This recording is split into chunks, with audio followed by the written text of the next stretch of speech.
do this in prime time. Under the bright lights for you on the sidelines. The fans in the stands keeping doubly bright high. The gridiron fly guys, the green and the gold, yeah, they call it the franchise. The gizmos, miles, the moves, the Kepleys, old spaghetti legs. Ricky Ray, Willie Bless, and whoever comes next to bring back the chip and add another brick to the legacy. Cause it's double E over everything. Double E is a legacy. Double E over everything. Double E, we rising up.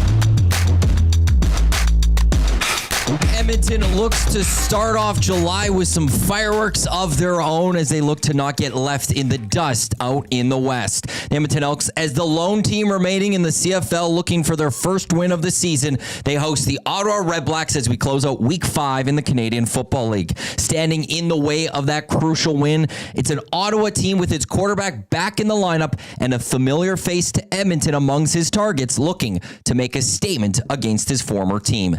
Elks, Redblacks, it's Sunday Night Football in the CFL. But first, this is the Green and Gold Kickoff Show. Matthew Iwanyk, Jay Milne with you live right now here on Edmonton Sports Talk, your clear choice for Edmonton Sports, presented by Play Alberta. Thank you to everyone for listening live on EdmontonSportsTalk.com, TuneIn, iHeartRadio, Apple Music, watching on YouTube. Also, you could always get in touch with us. We want to hear from you, 780-218-9999. That is the inbox. So you can jump into the nasty chat. Elks, Redblacks coming up just after 5 o'clock down at Play Alberta Field at Commonwealth Stadium. You can watch the game on TSN. Dustin Nilsson, Glenn Suter, Tom Gazzola, 2/3 of EST in that crew. There, you can watch them do it if you're not heading down to the game. But if you are heading down to that game, it is also Pure Later Tackle Hunger Night. So please be sure to bring some non-perishable food items or a donation, as this is a fun game, all in support of the food bank. Edmonton's always been a big leader across the CFL when it comes to Pure Later Tackle Hunger Night. The last time we saw this individual to my right,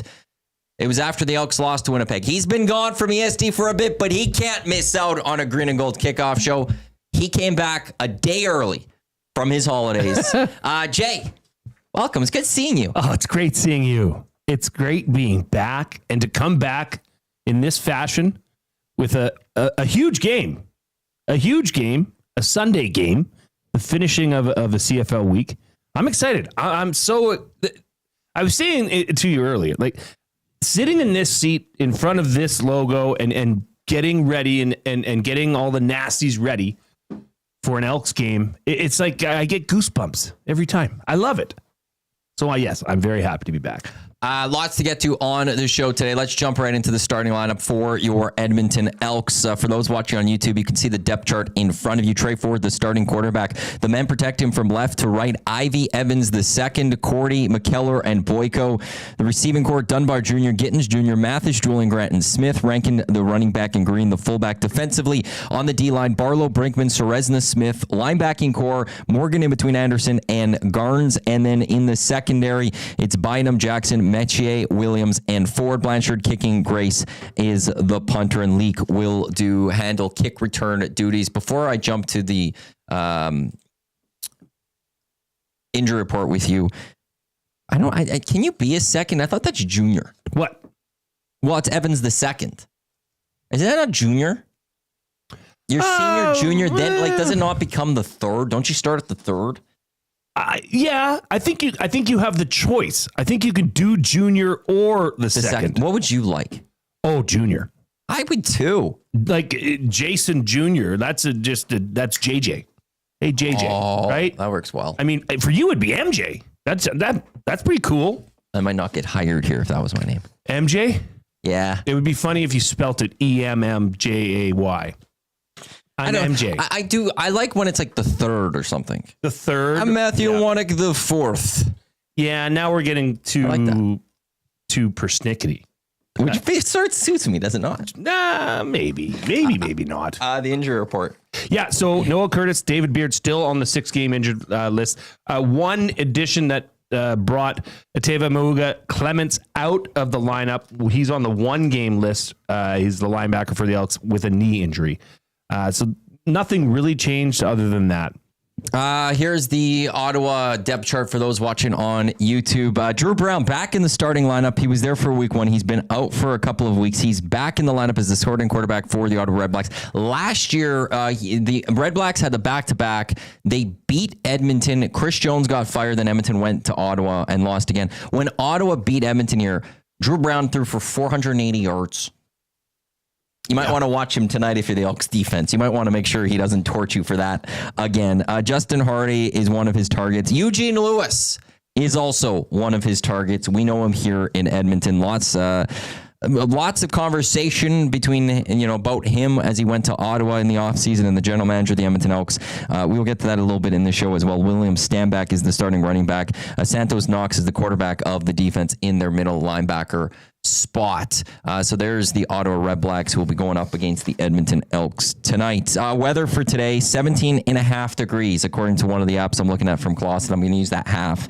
Possible showers early in the game, which it's spot WX that Clawson has showed me about this before. There may be some thunderstorms, maybe a little bit in the area too. So we got to keep an eye on that, because if there's any lightning strikes near in the stadium, they could postpone and pause that game for a little bit. By the time the game ends, though, 16.7 degrees. So it's basically going to be the same. There are wind gusts of up to 20 tonight as well expected in this Edmonton area. So we'll see how much of that will impact Play Alberta Field at Commonwealth Stadium. To come on the Green and Gold Kickoff Show, we'll hear from the head coach of your Edmonton Elks, Mark Kilam. We'll get to our 3 stories of the game. The Play Alberta Game Day odds check, which we'll get to shortly, including Jay and Matt's big play of the game that featured just Matt.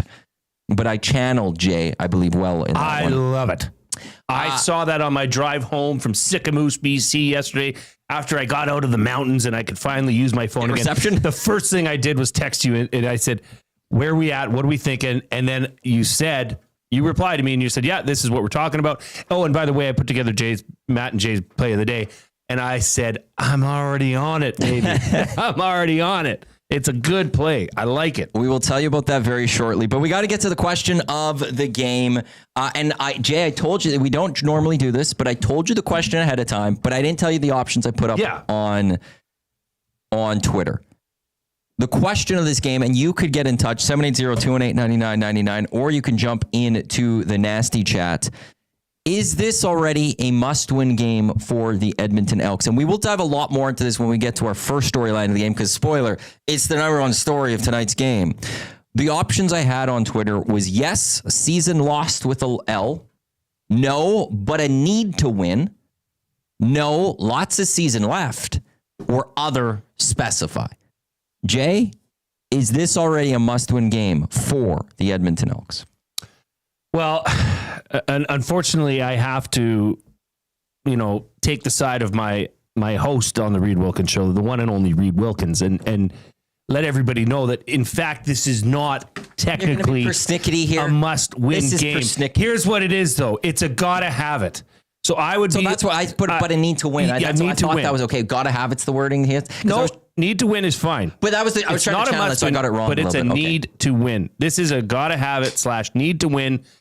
This is breaking down the schedule. As soon as it came out, you and I sat in your office and we both said the first 3 games are going to be tough. Yep. This was the game that you and I both circled as a win, and possibly a win to get them off. And now, lo and behold, look at the situation. Double E faithful are in. Yep. This is a gotta have it. Now, if you lose tonight, are you out of the playoffs? Is your season over? No. But I will tell you one thing. This is a win that true fans are looking at to say, okay, we could do it. And Maddie, you and I are going to talk about a lot of stuff in this show that we'll say, look, this should be a game that Edmonton can win. And, you cannot keep kicking the same can down the road and expect fan support, expect your city to be engaged with this team if you keep doing this. This is a chance for the Double E to break a streak that has plagued them for the last 3 years and actually get after it early as opposed to later in the season. So I say this is a can't.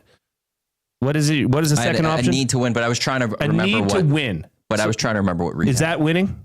Or is it no? Can't lose? Oh, yeah, I guess it. Or must win is probably season winning. lost with an L is 57.8%, so 58%. No, but a need to win is 37.5%. No lots of season last is only 3.8. Yep. And then others specifies 1.3. 240 votes on that. I do want to quickly read a couple comments. Johnny Alberta in the nasty chat. It's not a quote unquote must win in the mathematical sense, but holy crud, it's going to be awfully uncomfortable around this team if they don't. Well said. Our friend Lucas Holt of Whale and the Wolf, house band of EST, he replied on Twitter, I will always refer to the 2011 BC Lions when it comes to slow start. I believe they started 0-4. Did they get worse? I'd have to double check, but they went on to win the Grey Cup that year. A CFL season can easily turn around with a loss tonight. I think can easily still turn around with a loss tonight. However, continual losing with lack of community interest reaching a level that is irreversible, that's the bigger fear with a loss tonight. And that is an excellent point from Lucas. And let me actually take a quick look of the 2011 BC Lions. And my full thoughts on that, I will get to that in a bit. But they started off 0-5. They ultimately were 1-6. They won a game and then they lost their next one. So it can be done. They went off to go win the Grey Cup. They actually beat Edmonton in the West final, I believe it was. En route. Both can be fine. Both are fine. Both are fine. Let's get to our Play Alberta game day odds check, and we'll start with the Jay and Matt's big play of the game. Just download the app, head to playalberta.ca. Promo codes for the month of July are same as the month of June. EST Sports, when you deposit 20 or more, you'll get a $50 bonus. Also, if you use YEG50 and you deposit 5 or more, you get a free $50 sports bet. That's new and existing users as well. Here's where my 50 from that is actually straight up on the Elks for tonight. So I put my free 50 on the Elks tonight. I'm already on this. Yeah. I'm going to go get my code and I'm putting it all on this too. Well, actually, before I get to the Plus 385. You're going on to play the day. That would have been smart. Yeah. Okay. The Elks right straight up plus 100 on the money line. Ottawa minus 132. Elks 1.5 point underdogs in this one. The week started, I think it was as high as 3.5 earlier this week. So it slowly is inched away for the Edmonton Elks as being closer to being more of a pick'em going into this one. But the Elks are still the underdog. 53.5 is where the over-under is set. If you click on EST Specials, there's only one right now that will be live for another 40 minutes or so. It's Jay and Matt's big play of the game. The Edmonton Elks to win on the money line. Elks to score 22 or more points. Trey Ford, 2+ passing touchdowns, and Dunbar Jr., 4+ receptions. That's boosted to plus 385. Look, if the Elks are winning this one, they're not doing it less than 21 points. And if they're winning this one, Trey Ford's throwing a couple for passes. 2 or more touchdowns. So everything here is suggesting that the two big heads here talking to you think that they can win this game. And on top, and so to me, this bet it's going to be a little more. Can the Dunbar get the 4 catches? Oh, that one is the least of my worries. Really? Yes. Okay.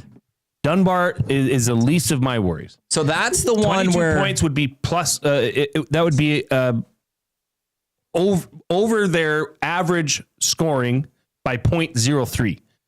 They're averaging 21.7 a game. That should happen. Because I don't think the weather's going to affect this game all that much. No, just early a little bit, but that's it. And if it does, it's gonna affect them in the Elks' favor. Yeah. If this turns into a track meet where you're running the ball, that is going to favor the Elks, and I'll tell you why. If you put your free bet, it'd be $192.50. Whew. I could pay for pizza, eh? I'm more the Trey 2+ passing. The only reason that one is there is the pass interference to the 1, and then it's a QB sneak in type thing. That's the only fear I have, is that the Canadian game, sometimes it could be difficult. You could get your touchdowns, but it's not always the passing. But if they're scoring points tonight, like I think the Elks have a potential of putting up 30 points. 30 plus. They're going to have to if they're going to win. They're going to have to if they're going to win. That's a great point. Because I think I know where you are with this one. So there's your Play Alberta game day odds check at theplayalberta.ca or download the app. Before we get into the 3 stories, do you make much of the fact that this is Gino Lewis's first game against the Edmonton Elks? Couldn't care less. No. Nope. Because I'm opposite. I here's the thing.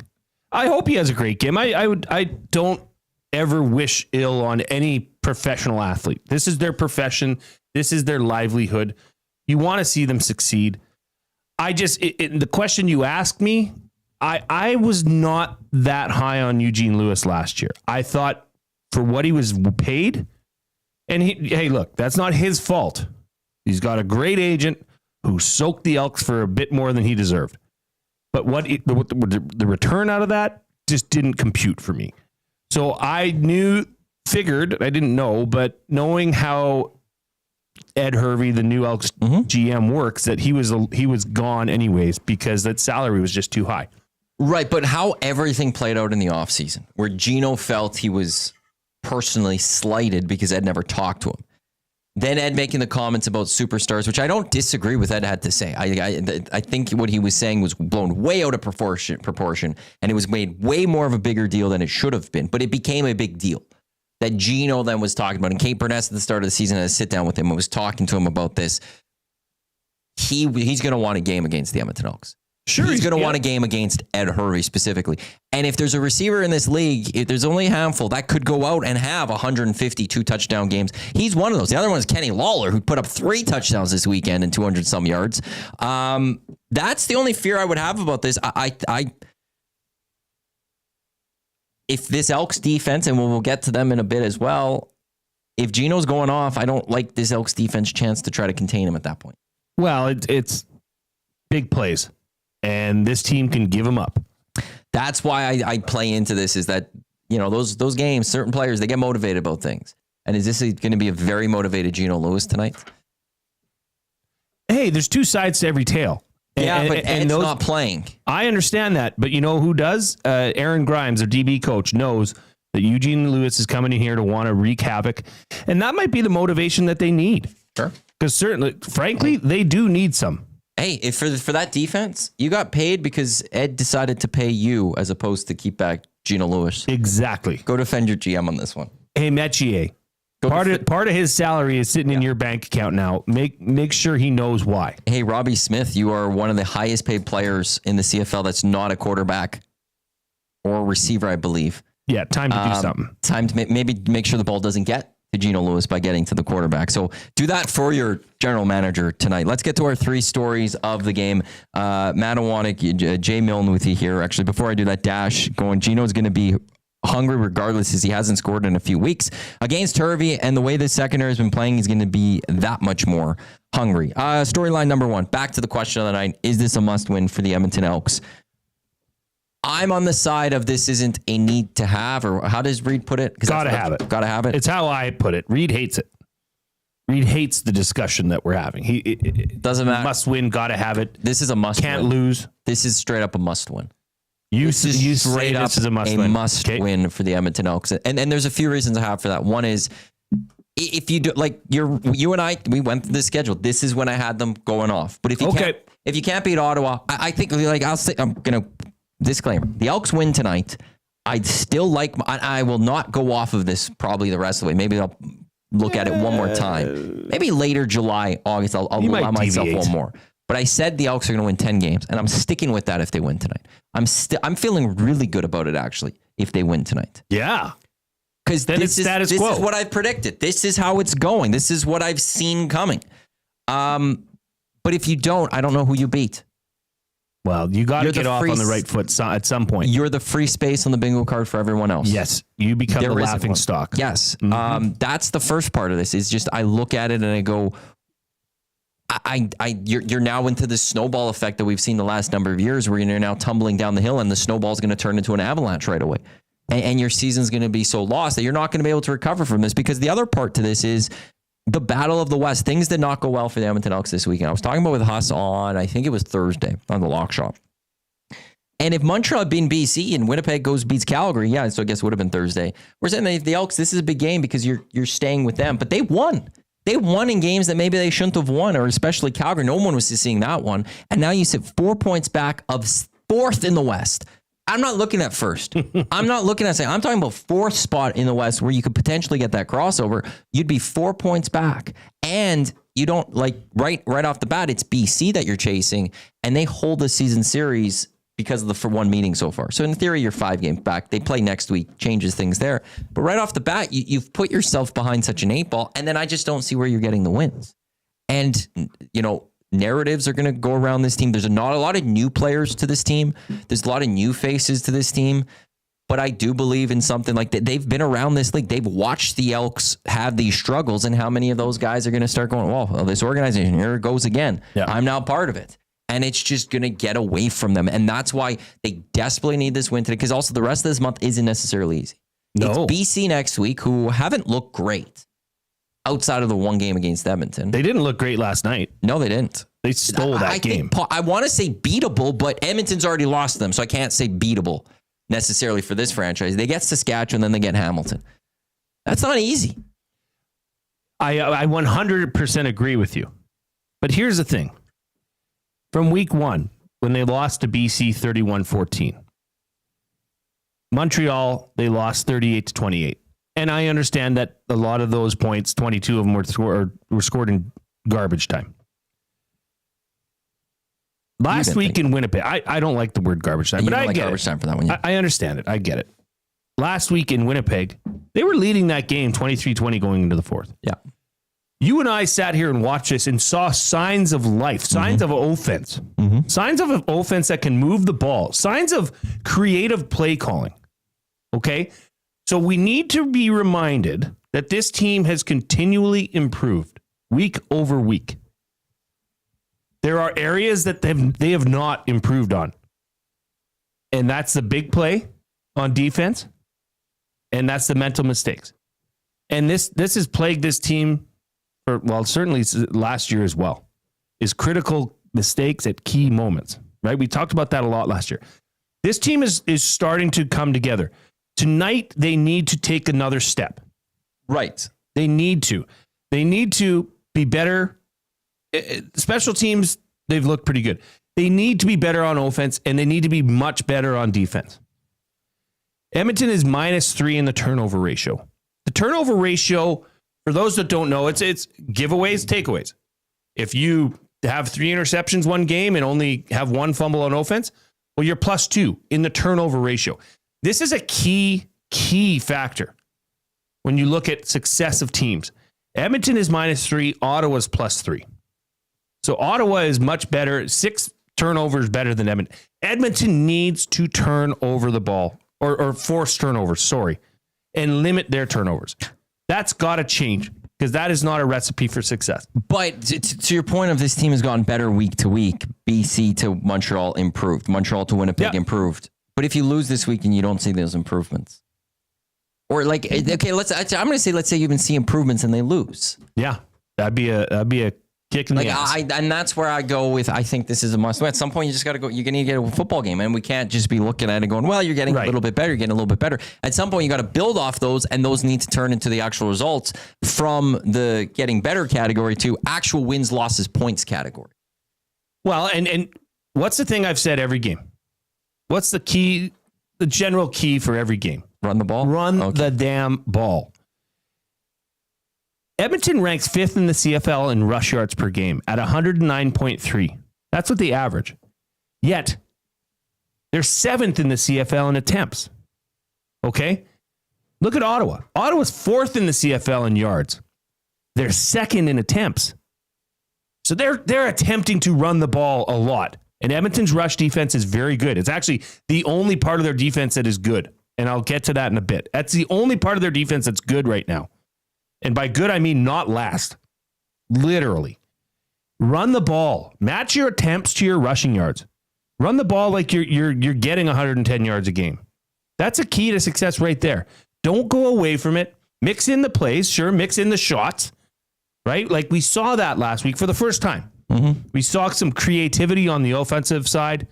And so from the offensive standpoint, they can keep continuing or improving. The defense is where you're going to need the most change or just good fortune or give a damn. I don't know how to figure it out, but they're just simply not good enough on the defensive side. Matt Hyman say Bombers went 0-4 last season, then made the final, not quite a quote unquote must win. Here's the two things I will counter to that one when it comes to this team is one, this team isn't the Winnipeg Blue Bombers when they're built.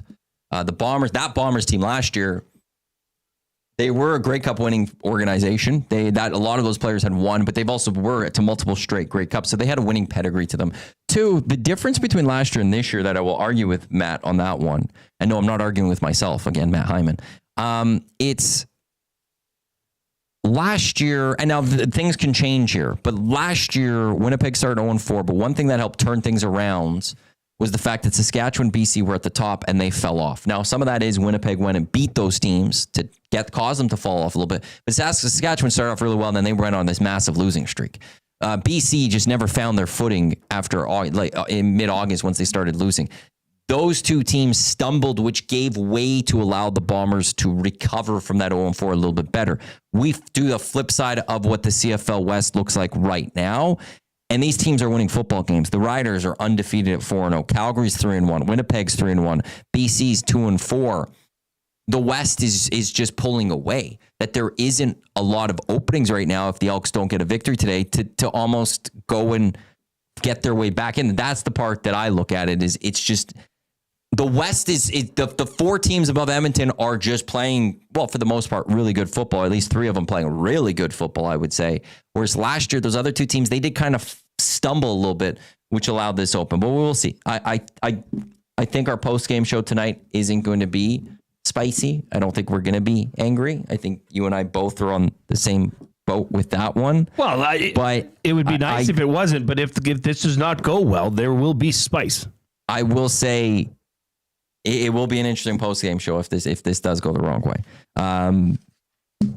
We'll see if they lose, how many people change their tune on whether it was a must-win or not, or where they go. But I hope it's not a must-win. In many ways, I hope we don't have to figure out if it was a must-win because they did get that victory. Our second story of this game, and one way for the Edmonton Elks to find a victory tonight against the Ottawa Redblacks. It will be limiting those big plays. Last week on the Kickoff show, I had thrown out the stat that the Elks in the first two games of the season gave up 4 touchdowns of 20-plus yards passing, which was an efficiency of 400 something. I wish I could update you on that, but the CFL didn't update that one this week. But the Edmonton Elks now overall this year have given up, because they gave 2 last week. They've given up 6 big play touchdowns. That's averaging 2 a game. That defense has given up 20-plus passing touchdown throw. Last week alone, they gave up 3 30-plus passes. 3 of them. 2 of them ended up being touchdowns. That's a pretty good efficiency. 2 of 3 of completions of 30-plus yards for the Winnipeg Blue Bombers ended in the end zone. The other one was just a really long play.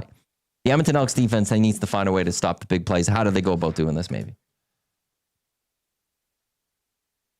Well, a lot of it has to do with what our third point of the game is, which we'll get to, or keys to the game.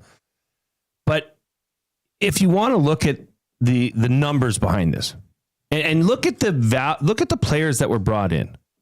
Look at the money that was spent on this defense, which was something that was looked at last year and said it's simply not good enough. Well, it's simply not good enough this year. Edmonton's defense ranks 9th. How many teams are there in the CFL, Matty? There's 9. Yeah. I'm going to throw up the depth chart, by the way, for everyone on YouTube again, just to see the defense. That's dead last that they rank in the CFL in every category. Opponent points, opponent touchdowns, net offense, passing yards, turnovers, sacks, interceptions, knockdowns. They're in 9th. In last in every one of those. The only category that they're not last, they're actually 5th in, is rush yards. Okay, so they need to be better. Their secondary simply needs to be better. Tyrell Ford needs to be better. Devondrick Bynum needs to not be placed on an island. He can't do it. He's the guy that's responsible for about 4 of those big plays that you just alluded to. Metier, I'm sorry. I love a good safety. I love a good Canadian safety. Hell, that was my position. You need to be better. You need to take the ball away. No more, darn, shucks, whoops. Nah, that's not good enough in professional football. This defense needs, now, what did we see last week from the D-line? A little bit more pressure. In the third quarter, they really started playing better. That's the defense we need to see, Matty. And you saw 4 punts. 4 straight series that were 2 and out, 2 and out, 3 and out, 2 and out, punt, punt, punt, punt. That's the defense you need to see. If you have that, the game's not that difficult because you're giving the ball back to your offense, which is starting to do things. So the defense needs to be better. The offense has been improving. I'll give them that. The play calling's been improving.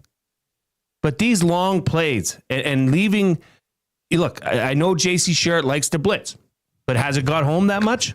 No. And that's the island you're talking about with Bynum. Yes. Where he's leaving him man to man and he's getting beat. So you would like to. So how do you not have that island a little less aggressive? Well, you can change the way. Make Bynum less aggressive. Play him off. Just say, look, the ball's coming out quick. It's either a 5-yard out or a hook, or it's going over your head. Take away the one that goes over your head. We can rally to the short ball. Don't worry about that. And by the way, there's a chance you could pick that off if it's a floater. But just stay back. Give yourself space. Because this defense cannot take, and those are deflating. Mm-hmm. When you're in a cover 0 and you know, Maddie, I'm covering you. You're my guy. I don't have help inside. I don't have help outside. I gotta do what's best for me in my situation. I wasn't the fastest player. You know what I'd do? I'd give myself a 10-yard head start. Said, go ahead and try beat me deep. It ain't gonna happen. But you catch that 2-yard out. That's fine. We'll rally to that.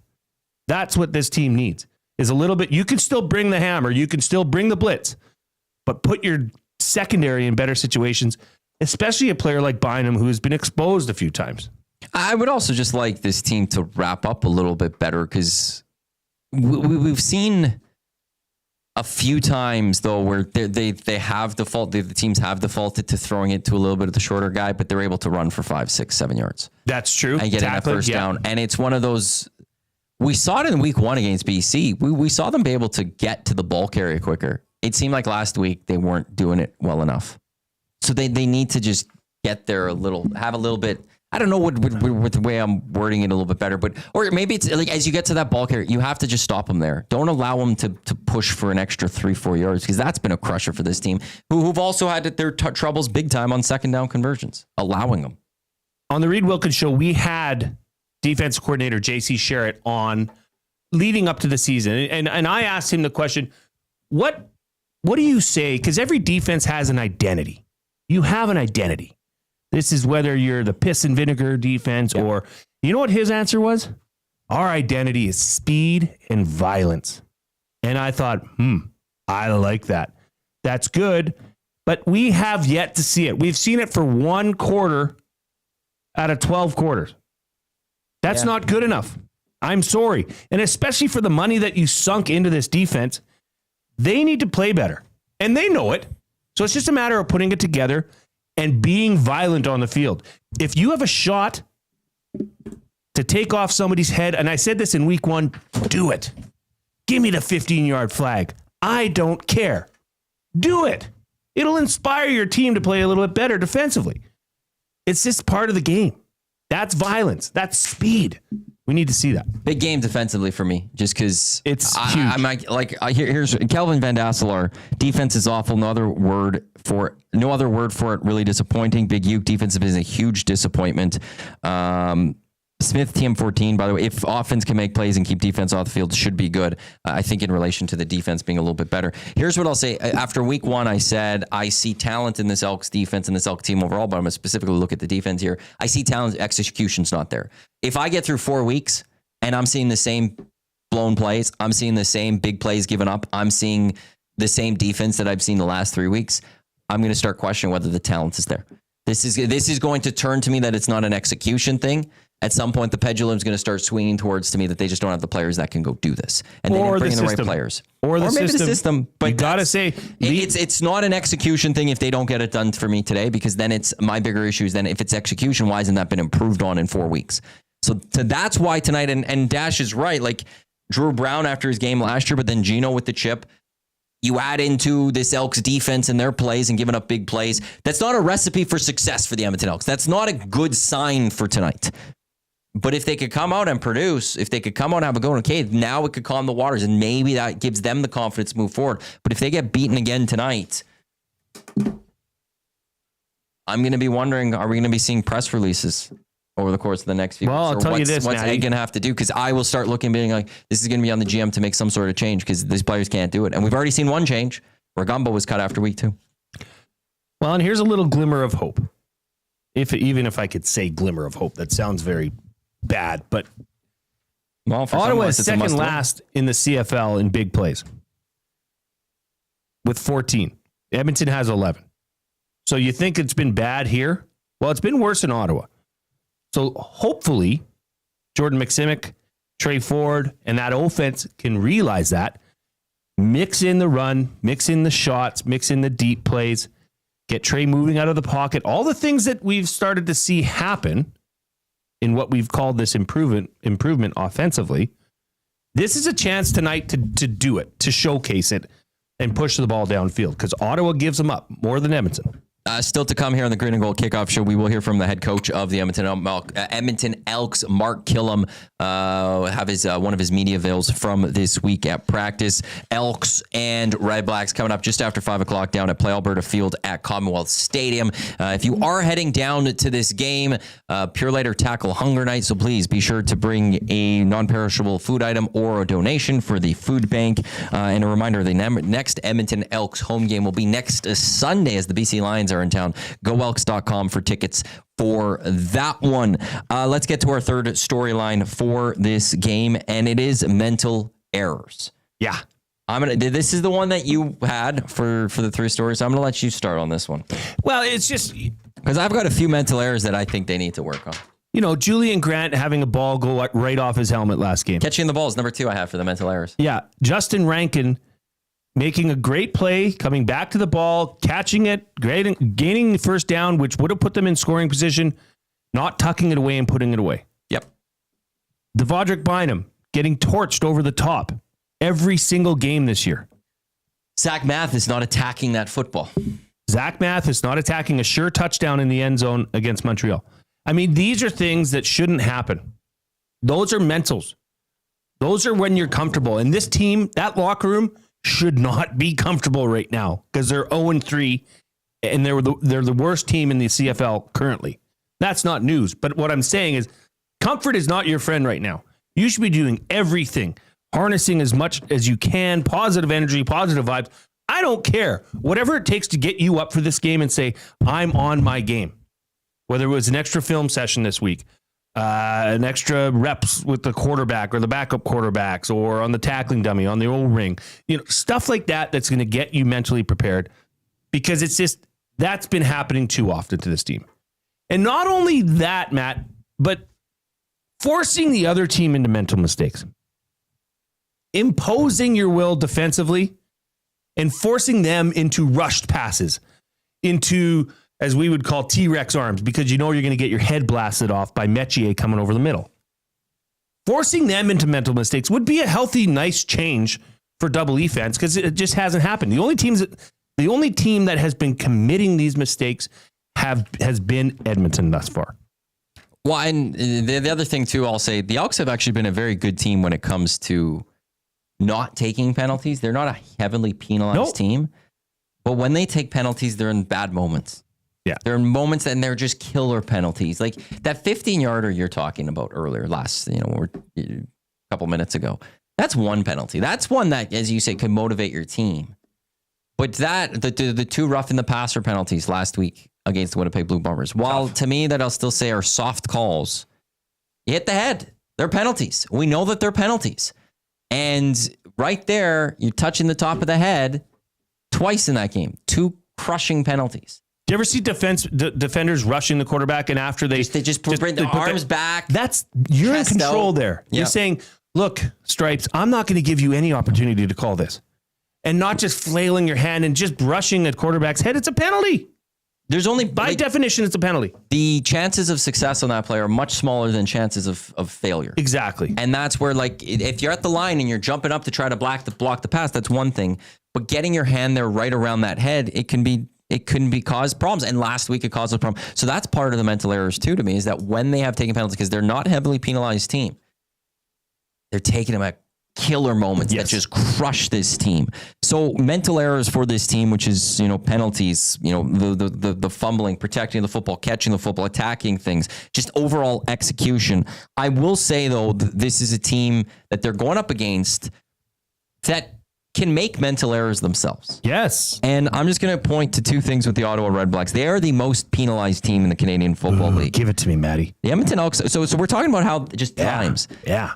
They're averaging 7 penalties a game. They've had 21. They've had a bye week in there. Ottawa's the worst. They're averaging 10 penalties a game. They've had 40 penalties this season. They've given up 331 yards on penalties. 83 yards of penalties. The Elks, in their penalties, have only given up 56 yards. Yeah, they haven't been killer. This is a team that they're going up against that will take penalties tonight. You can force them into taking penalties tonight. The flip side of this, before you jump in, where the mistakes is, if you watched the game last week against Toronto, you might say the Redblacks were a little bit misfortunate because the Argos offense didn't do a lot. But here's two big plays that the Ottawa Redblacks had to deal with in that first half, which they ultimately were down 25-3. A fumble that was returned 105 yards to the end zone. At the Toronto 12, they fumbled it. And Lewis Ward field goal blocked, returned for a touchdown. Yeah. They will make mental errors, the Ottawa Redblacks. Yeah. We could talk about them maybe beating this big play, with big plays against this defense. But the Redblacks are a team that are also prime to make some mental errors. The question is, can you limit your mental errors and force them to take them? And I'll add one other thing. Take advantage. I think this was your key to the game last week. Take advantage. Yes. When you have the opportunity, whether it's a mental mistake or whether it's a penalty committed by Ottawa, who's capable of doing both apparently. And by the way, they're second last in the league in giving up big plays. Take advantage of it. You have to, otherwise it's a useless stat. Them being the most penalized team in the CFL, that's useless unless you can put them in. Hey, it was 1st and 5. They got a holding penalty. Now that knocks them back, right? Take advantage of it. And then quarterback sack. Now you're in 2nd and 15, right? Take advantage of it. And I'm not sure this team can. Well, like last week, they got that fumble. Yeah. But it was 2 plays later, Justin Rankin has the ball at the Winnipeg 35, and that's when he fumbled. Yeah. They didn't take advantage of that. Like, if you stop at the Winnipeg 35 and you allow Blanchard to kick that field goal, at that point, it would have been a 2013 ball game. Yep. It's those little things, and that's a small one. But maybe because you forced that turnover and you just had a big play to Rankin, if he holds on to the football, maybe that's leading to the end zone, and it's 20-17. It's just a completely different ball. So when you're right, if you force Ottawa to make a mistake, it's got to turn into points. It's got to be that is such a big stat. When you see points off of turnovers, such a big one in football. You have to make teams pay for this. And that's been a problem for the Elks for a number of years, is that when they do make those turnovers, they don't make teams pay. So hopefully we'll see that they could do things a little bit differently. So there's your 3 stories for today's game. You know what I was going to say? You mentioned Vincent Blanchard, his name. And I just said, isn't it nice to not have to talk about your kicker every week or every pregame or every postgame? I mean, aside from week 1, he deserves credit. He's gutted this out. And when you're a kicker, you don't want to be known. You do not want to be recognized. You don't want to have anybody say your name. Because if that's the case, you're doing your job, right? The only time you get talked about as an O-lineman or a kicker is when you're not doing your job. So that is a major, major positive. Is just talk about mental and mental capabilities. He stunk in week 1. Yes. Everything was left. Yes. He's come back. He's been bang on since then. So credit's due where it's due. Vincent Blanchard has been a great story thus far for the Elks. Well, and there hasn't even been in the last 2 weeks the kicks that he's had. And how many kicks has he had since? What's his overall stats right now? The one thing about his kicks, there's not even ooh, he just made that one, or that one looked a little scary. The kicks he's had the last 2 weeks, they've actually been pretty solid and confident. And you just watch those kicks like, oh, that's a nice kick. Yep. So he's made 5 field goals. I don't think he didn't have a single field goal. He was 0 for 2 against BC plus a missed extra point. Since then, he's made all of his extra points, and he's been perfect field goal kicks. And that's 5 for 5. And they've looked good. They've looked confident. Yeah, they have. And that's where it's like it's really nice to sit here. Well, even special teams overall, they've had some nice returns between Arkell Smith and Javon Leake. They haven't really given up big returns. Nope. Special teams has been good, and that's something and I know he's not the special teams coordinator, but in the Mark Kilam team, you'd have to expect that there would be that. You'd expect that a little bit. I will say, I do really hope Arkell Smith features a little bit more into the offensive game. He is a strong, violent runner. I like when the ball is in his hands. Good things generally happen. Yes.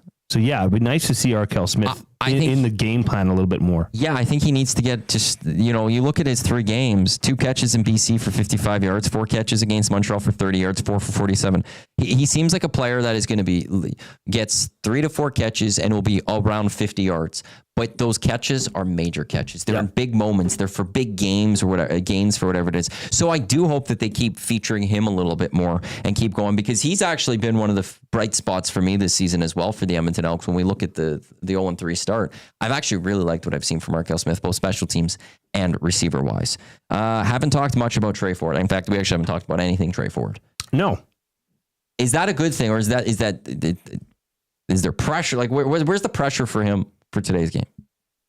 Well, I think the pressure for Trey Ford is just being average and not making the big mistake. Well, actually, I'll change this up. Is this good that, like I've said this week a little bit on the station, that if they lose this week, the answer is no. You don't know where I'm going with this.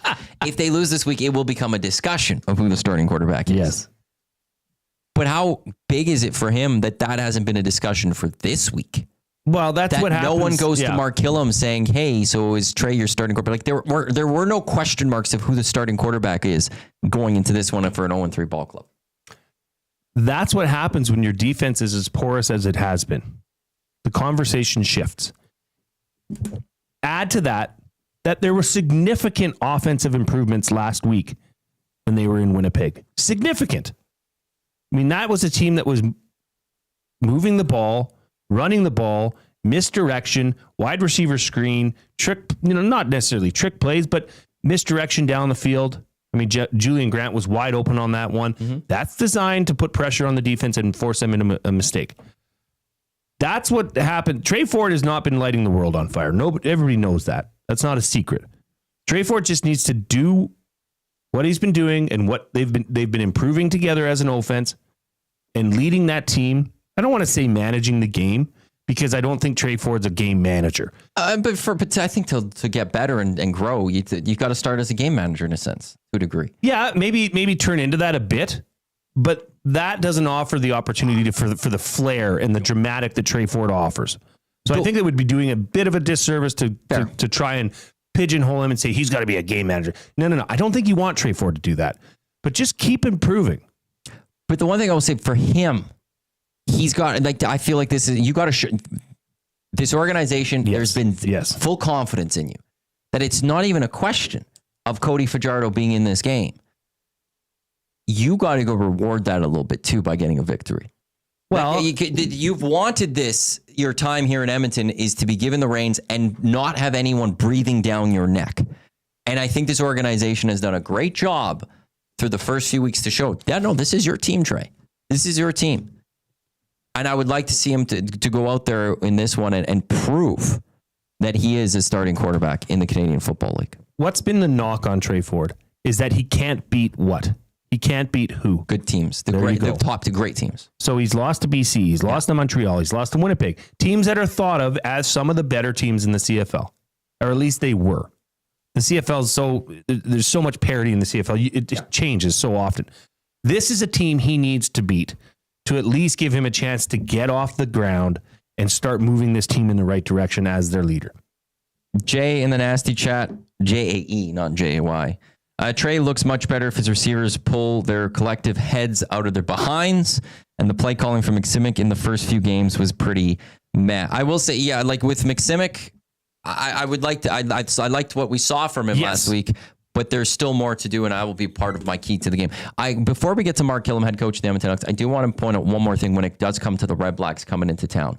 The Edmonton Elks last played Thursday, like not last Thursday, the one prior to that. Mini bye. Ottawa played last Sunday.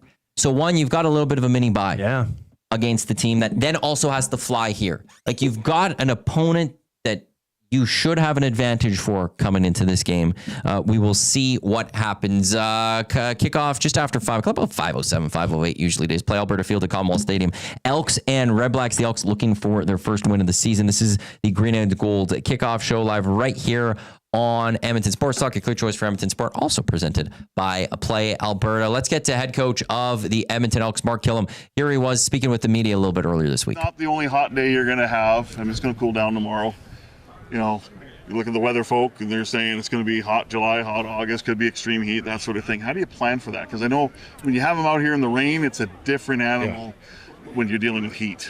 Yeah, so we made sure when everyone came in today, they were hydrating as soon as they got into the building. So that's early this morning.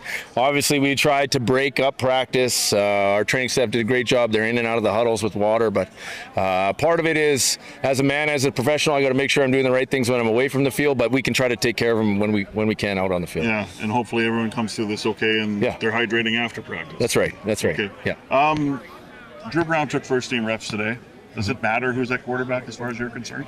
Or does it really matter because one quarterback brings a different element than the other? Yeah, no doubt. I mean, you just said it. They are two different guys. Drew Brown is a good quarterback. He's been throwing the ball all over the place, got a quick release, can make all the throws. He's probably feeling fresh because he's been off for a few weeks. So both of them pose their own challenges, but Drew Brown definitely a skilled quarterback. I know Zach Claros had a day, and he was locating that ball very, very well.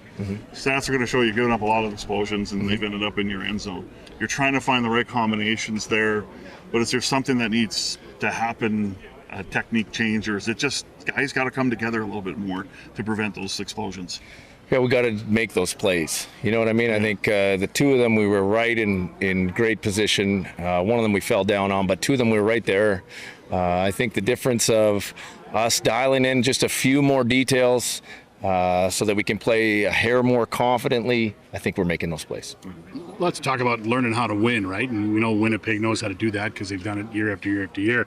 It's kind of a weird situation because you got to lose before you learn how to win, right? You got to kind of feel the sting of it before you can take that next step. Yeah, I mean, and you kind of learn how much goes into each professional football game. I mean, they're all different entities, but the amount of preparation that it takes, and then you got to go out on the field and do it, and that's where you gain confidence that you can do it. So I mean, there's definitely a process to it, and we're getting close. You played two really good teams your last 2 weeks. I don't mean there's anything against Ottawa, but I mean it's more of a measuring stick to kind of see how far you've come now as you go into this game.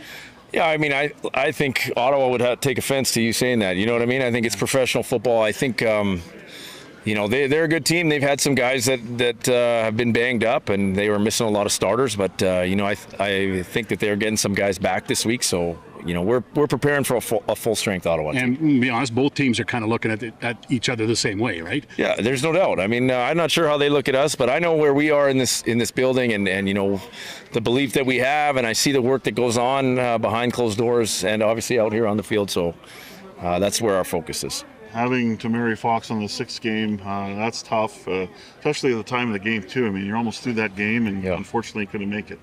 Yeah, and we didn't block. Somebody missed a block that guy ended up falling into his leg. It's an unfortunate part of football. Guys get hurt, but I want to give Tamari Fox a shout out. The guy was the best D tackle as far as young guys that we had coming in. Extremely coachable, worked tremendously hard, so we know he'll come back stronger.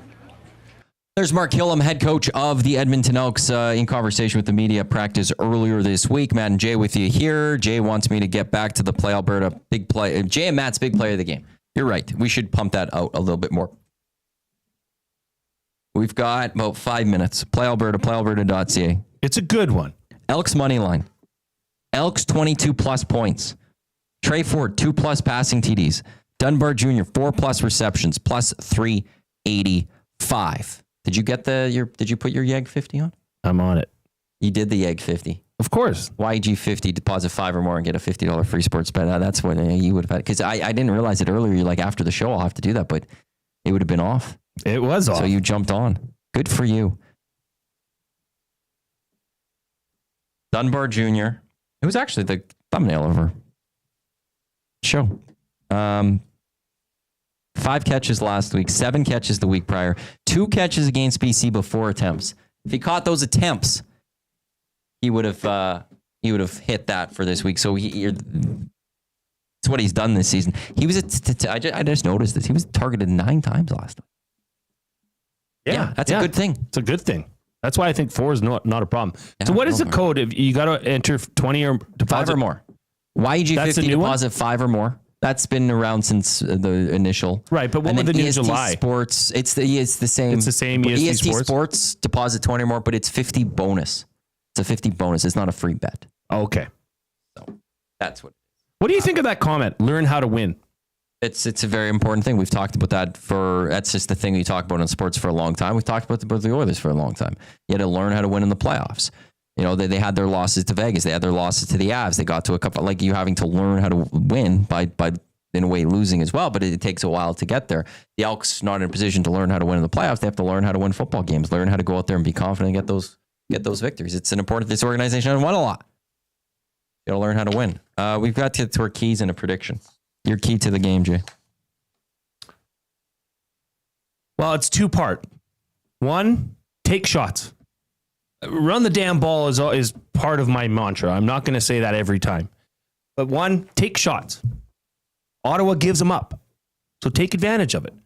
Take advantage of their lack of ability to cover a deep ball or 30 or more yards. So take shots. And on the other flip side, don't give up the big shots. So this is all about shots for my keys to the game. Take them and leave them on defense for the Elks. For me, don't panic / don't deviate. Last week, this offense moved the ball quite well. They were doing some good things. And then late in the third quarter, in the fourth quarter, they deviated from their game plan and just decided to play, it seemed like Madden mode. Just throw the ball deep, and try to force things. I don't mind the big shot. I don't mind the deep ball. But just doing that over and over at a certain point isn't a recipe for success, especially when you had something. You went into that game with a game plan, and then it seemed like you throw it away once things got a little tough. Don't panic. Even if you fall down 7-0, don't panic. Don't deviate from what your game plan is that you had. What we saw last week, especially from the offense, is that they can move this ball if you try to move it methodically down the field. They can do 7, 8, 9 play drives. You don't need to go for it all in one shot. And that's the only thing you can try. Yeah. You can mix them in, but you have to mix it all in. But don't, if things aren't going well or at any point in the game, don't panic and then don't deviate. That's my key to the game. Stick to your game plan. Because I think week after week after week, we've seen that improvement. I think the Elks can improve from last week.